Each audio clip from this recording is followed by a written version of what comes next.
Story 1. I had always loved cooking, but that changed when I moved into this old house. The kitchen, which was supposed to be my favorite place, became a nightmare. The appliances seemed to malfunction all the time, and they caused me a lot of trouble. The first incident happened with the blender. I was making a smoothie one morning, using some fresh fruits and yogurt. I put everything in the blender and pressed the button. Nothing happened. I pressed it again, and still nothing. I thought maybe the plug was loose, so I reached for it. As soon as I touched it, the blender turned on and sprayed the smoothie all over me. It was hot and sticky, and it burned my skin. I screamed and unplugged the blender. I threw it in the trash and ran to the bathroom to wash off. The next incident involved the microwave. I was feeling hungry, so I decided to heat up a frozen pizza. I took it out of the freezer and put it in the microwave. I set the timer for 5 minutes and closed the door. As soon as I did, the microwave started to smoke and beep. I opened the door and saw the pizza was black and crispy. The microwave kept beeping, even after I unplugged it. I grabbed the pizza and threw it in the sink. I coughed and waved away the smoke. The last straw was the knives. I was preparing a salad, and I needed to chop some lettuce. I took a knife from the drawer and started to cut the lettuce. Suddenly, the knife slipped from my hand and sliced my finger. I dropped the knife and grabbed a towel. Blood was dripping from my wound. I looked at the knife and saw it was moving on the counter. It was sliding towards me, as if it was pushed by some invisible force. Then I noticed the other knives in the drawer were doing the same. They were coming out of the drawer and moving towards me. I panicked and ran out of the kitchen. I locked the door behind me. I was scared out of my mind. What was happening? Was the house haunted? Was someone playing a sick joke on me? I decided to call my friend Jake, who was a handyman. He knew a lot about appliances and electronics. Maybe he could help me figure out what was wrong. Jake came over the next day. He was a big, strong guy who didn't believe in anything supernatural. He said there must be a logical explanation for everything. He said he would take a look at the kitchen and see if he could fix anything. He asked me to stay in the living room and wait for him. I sat on the couch, watching TV and trying to calm down. I hoped Jake could solve the problem. I hoped he could make the kitchen safe again. I hoped he could make me feel at home again. Nothing happened for an hour. Then I heard a loud crash from the kitchen. It sounded like something had fallen or broken. I got up and ran to the door. I opened it and saw Jake on the floor. He was alive, but unconscious. He had a bump on his head and a bruise on his cheek.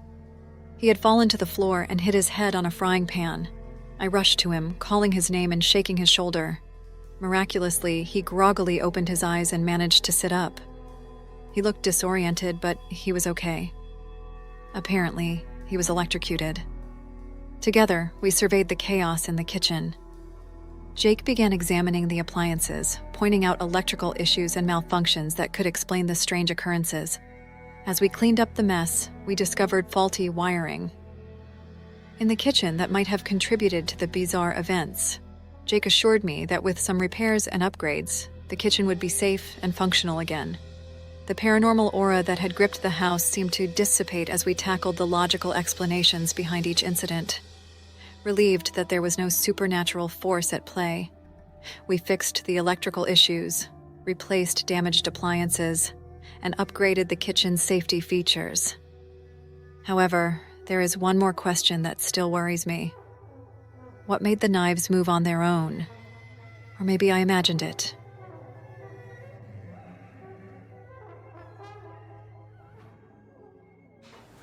Story 2. I never liked the kitchen in our new apartment. It was too small, too dark, and too noisy. The appliances were old and rusty, and the utensils were dull and dirty. But my wife Lisa loved it. She said it had a cozy and vintage charm. She spent hours cooking and baking in there, trying out new recipes and making delicious dishes. She invited our friends over for a dinner party, and I had to help her set up the table and serve the food. The guests arrived around 7, and we greeted them with smiles and hugs. There were 4 of them: Tom and Sarah, a married couple who worked with Lisa at the hospital; Jake, a childhood friend of mine who was a journalist; and Mia, a new neighbor who had moved in next door a few weeks ago. They all seemed nice and friendly, and we chatted about our jobs, hobbies, and the weather. Lisa brought out the appetizers from the kitchen: a cheese platter, some crackers, and a bowl of salsa. She placed them on the coffee table in the living room, and we all helped ourselves. The cheese was soft and creamy, the crackers were crisp and salty, and the salsa was spicy and tangy. I complimented Lisa on her cooking skills, and she smiled and kissed me on the cheek. She said she had a surprise for the main course and went back to the kitchen to check on it. We continued to talk and laugh, enjoying the food and the company. I noticed that Mia was looking at me with a curious expression, and I wondered what she was thinking. She was a pretty brunette with green eyes and a slender figure. She wore a red dress that hugged her curves and a silver necklace that sparkled on her chest. She said she was a graphic designer and that she had moved to the city from a small town in the south. She seemed nice enough, but there was something about her that made me uneasy. Maybe it was the way she smiled, or the way she touched her hair, or the way she glanced at me when she thought I wasn't looking. I tried to ignore her and focused on the other guests. Tom and Sarah were a lovely couple who had been married for 5 years. They were both doctors, and they shared a passion for helping people. They told us about their latest trip to Africa, where they had volunteered at a clinic for a month. They showed us some photos on their phone, and we admired their courage and generosity. Jake was a funny and witty guy who had been my best friend since kindergarten. He was a reporter for a local newspaper, and he always had some interesting stories to tell. He told us about his latest assignment, where he had interviewed a famous actor who was in town for a movie premiere. He made us laugh with his jokes and impressions, and we enjoyed his company. We were having a good time until we heard a loud bang from the kitchen. We all turned our heads and saw Lisa standing in the doorway, holding a large tray. She looked pale and scared, and her eyes were wide with horror. She dropped the tray, and it crashed to the floor, breaking into pieces. On the tray there was a large roast turkey stuffed with vegetables and herbs, but the turkey was not cooked. It was raw and bloody, and it had a human head sticking out of its cavity. The head was bald and wrinkled, and it had a twisted expression of pain and terror. It was the head of our landlord, Mr. Jones. We all screamed and jumped from our seats. Lisa ran towards me and hugged me tightly. She was shaking and sobbing, and she kept saying, I'm sorry, I don't know how this happened. I swear I bought a normal turkey. I don't know how this happened." I tried to calm her down and ask her what was going on. She said she had gone to the supermarket earlier that day and bought a frozen turkey. She said she had followed the instructions on the packaging and put it in the oven for 3 hours. She said she had checked on it several times and it looked fine. She said she had taken it out of the oven and put it on the tray. She said she had not seen the head until she brought it to the living room. She said she had no idea how it got there or where it came from. I didn't know what to say or what to do. I looked at the other guests, and they looked as shocked and confused as I was. Tom and Sarah were holding each other and whispering something. Jake was staring at the turkey and taking photos with his phone. Mia was smiling and licking her lips. I felt a chill run down my spine, and I realized that something was very wrong. I looked at the kitchen, and I saw that the appliances and utensils were moving by themselves. The fridge was opening and closing, and throwing out food and drinks. The stove was turning on and off, and shooting out flames and smoke. The microwave was beeping and spinning and making weird noises. The blender was whirring and splashing and spitting out chunks of fruit and ice.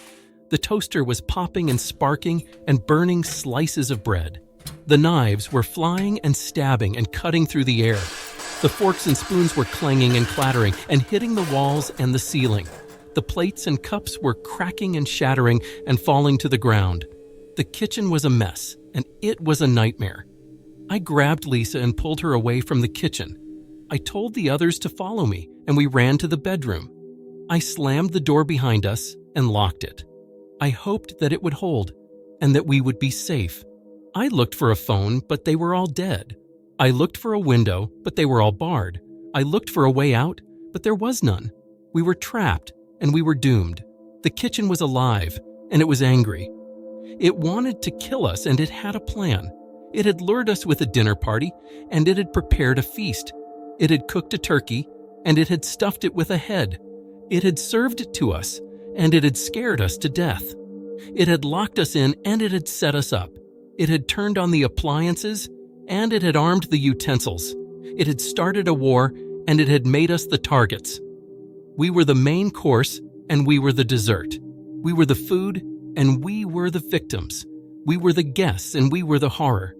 I woke up with a start and gasped for air. I looked around and saw that I was in my bed, in my apartment, in my room. I looked at the clock and saw that it was 6 a.m. I looked at Lisa and saw that she was sleeping next to me peacefully and quietly. I touched her face and felt her warmth and softness. I kissed her forehead and whispered, "I love you." It was all a dream, a horrible and terrifying dream. It was not real. It was not true. It was not happening. I sighed with relief and smiled with joy. I was safe. I was alive. I was happy. I closed my eyes and tried to forget the nightmare. I tried to fall asleep and dream of something else, but then I heard a loud bang from the kitchen.